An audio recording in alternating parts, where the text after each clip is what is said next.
I think on an issue of this moral depth, that you maybe look at the political, but I think you just have to do the right thing in the end. And ultimately, I think you're going to succeed politically if you stick true to your principles on things that are absolutes.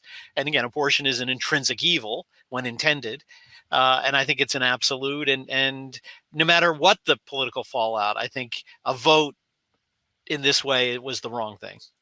Yeah. Now, of course, the problem with the Republican position, the so-called even the absolutist quote unquote Republican position has exceptions. Yes. For rape and incest. So there is no actual political party platform that calls for the total abolition of murder in the womb. And this is the problem with American politics and Western politics in general, because we don't want to just focus on the United States. The problem with Western politics in general is its relative moral depravity. So the strategy of the conservatives, whether they're nationalists or pro-lifers, is mitigation of harm. That's all we can do at this point.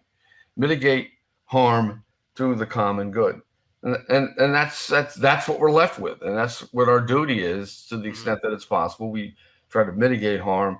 And we have to understand, and this is something I was talking about with a family member not long ago, just how rapidly and how far this country has declined in less than a lifetime.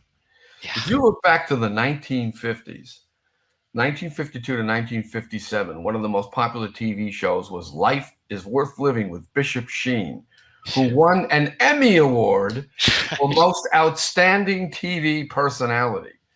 In the 1950s, Father Peyton and his Rosary Crusade were wildly popular in America, and there was a big Hollywood gala honoring Father Peyton and his work for the church. And all the Hollywood glitterati were at this big dinner to honor Father Peyton.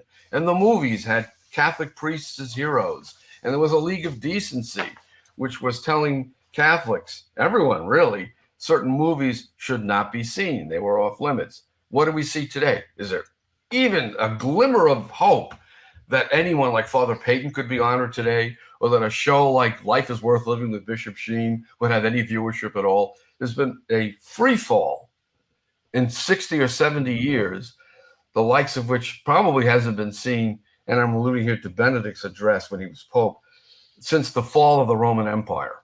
Wow. That's pretty dramatic. But, I mean, you're right, though. It inconceivable, and I would say you don't even have to go to 1952. I think it's, in early 2000s, if you would tell some people what's going on right now, what is come into the quote mainstream, they would laugh. They would say that's impossible that could happen. Frankly, if you could in 2000 tell someone every state would be issuing marriages licenses to people of the same sex to quote claim they're married, they would say no, never. That's never going to happen. And so it has.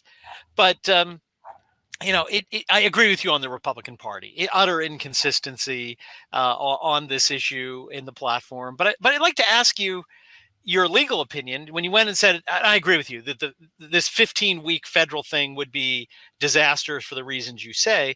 But what about a different federal action?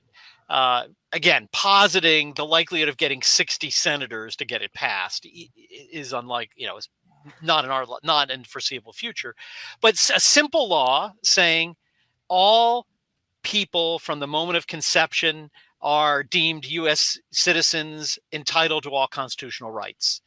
What do you think the federal government did that?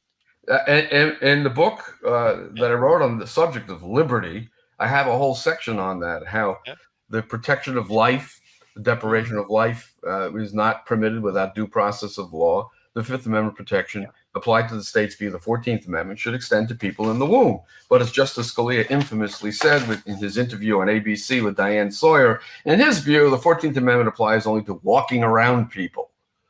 Now, where he got that from, I don't know. Certainly nothing to do with originalism. That's just his opinion. Common law, the whole common law tradition, and even the common law tradition in America recognized children in the womb as lives in being.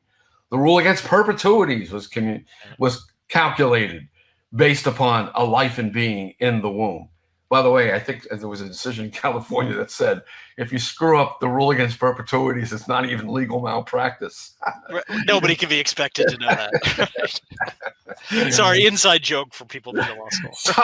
So yes, that there should be a federal law declaring that and affording the 14th Amendment via the Fifth Amendment protections to lives and being at all stages. Yeah. And also, of course, the constitutional amendment, which has been floating around for, 40 years now? Yeah. The Right to Life Amendment, that will never pass in this country now. It's too far gone. It might have passed in the 50s, but then back in the 50s, no one even conceived of this situation. Well, exactly.